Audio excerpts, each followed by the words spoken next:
देवांचे पण फोटो आहेत त्याच्यावर.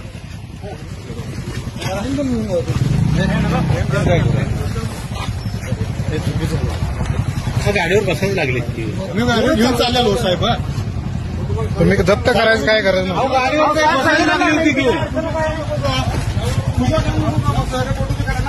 पूजा विषय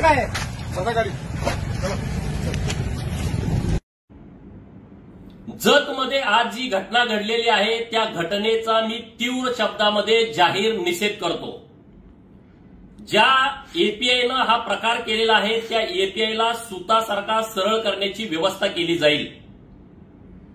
प्रतापगडाच्या पायथ्याशी छत्रपती शिवाजी महाराजांनी अफजल खानाचा कोतळा काढला हा इतिहास 4थीच्या पाठ्यपुस्तकामध्ये आहे. मग हे एपीआय महोदय 4थीच्या पाठ्यपुस्तक फाडून टाकणार आहेत का?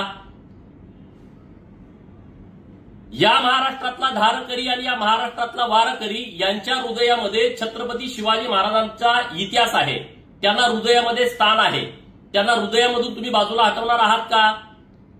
मी तमाम शिवप्रेमींना आवाहन करतो की महाराष्ट्रामध्ये हिंदुत्ववादी सरकार आहे आणि छत्रपती शिवाजी महाराजांचा अपमान केलेला खपवून घेतला जाणार नाही. ज्या एपीआयनं हा उद्योग केलेला आहे त्याच्यावरती निश्चितपणे कारवाई होईल.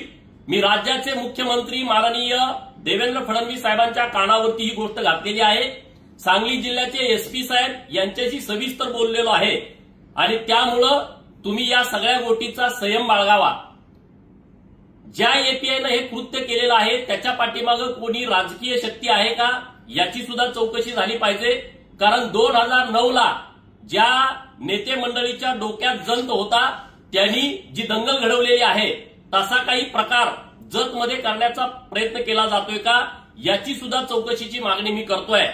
आणि जो कोणी छत्रपती शिवाजी महाराजांचा अपमान करेल आणि मग तो कोणीही असेल तर त्याला गुडघ्यावरती बसवून त्याला नाक टेकून महाराष्ट्राची माफी मागवायची व्यवस्था आणि तशी यंत्रणा आम्ही उभी केल्याशिवाय राहणार नाही.